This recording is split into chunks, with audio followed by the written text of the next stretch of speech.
এক সময় ছিল ব্যাবিলন, বর্তমান ইরাক অঞ্চলের একটি শহর, এক সমৃদ্ধ সাম্রাজ্য। সে রাজ্যের রাজা ছিল নমরুদ ইবনে কানআন। আল্লাহ তাকে বিপুল রাজত্ব, সম্পদ ও সৈন্যদল দিয়েছিলেন। কিন্তু নমরুদ তা দেখে নিজেকে সৃষ্টিকর্তা বলে দাবি করতে শুরু করল। তার রাজত্বে মানুষ আল্লাহকে ভুলে গিয়ে নমরুদকেই প্রভু মানত। ইব্রাহিম আলাইসাল্লামের দাওয়াতে যখন অনেক মানুষ সত্যের দিকে ফিরতে লাগলো, তখন একদিন সে নবী ইব্রাহিম আলাইসাল্লামকে রাজদরবারে ডেকে আনলেন এবং বললেন, বলো, তোমার সৃষ্টিকর্তা কে?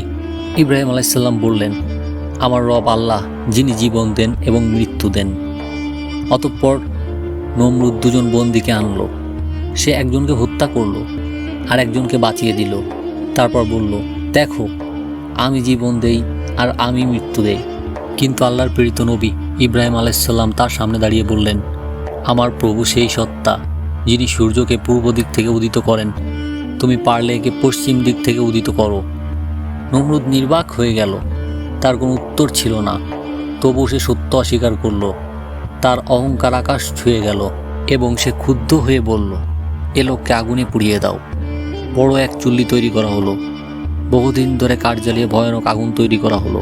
মানুষ এতটাই ভয় পেয়েছিল যে তারা ইব্রাহিম আলাইসাল্লামকে আগুনে নিক্ষেপ করতে এক প্রকার যন্ত্র ব্যবহার করলো। কিন্তু আল্লাহ বললেন, হে আগুন, তুমি ইব্রাহিমের জন্য শীতল ও নিরাপদ হয়ে যাও। সূরা আল আম্বিয়া, আয়াত 69। আগুন ঠান্ডা হয়ে গেল। ইব্রাহিম আলাইসাল্লাম অক্ষত অবস্থায় বেরিয়ে এলেন। সবার সামনে আল্লাহর শক্তির বিজয় প্রমাণিত হলো। তবুও নমরুদ ঈমান আনল না। সে বলল, আমি আকাশে যাব, আমি আল্লাহকে খুঁজে বের করব। সে বানালো এক কাঠের প্ল্যাটফর্ম, যার চার কোনায় ঈগল বেঁধে দিল। খাবারের টোপ দিয়ে পাখিগুলোকে উড়াল দিল।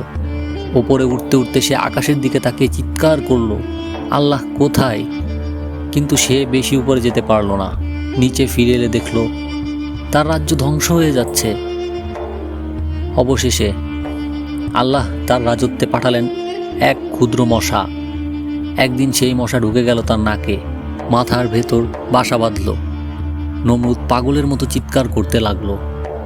যখন মাথায় আঘাত করত, তখন ব্যথা কম লাগতো। সে আদেশ দিল তার মাথায় লোহার হাতুড়ি দিয়ে আঘাত করা হোক, যাতে কষ্ট কিছুটা লাঘব হয়।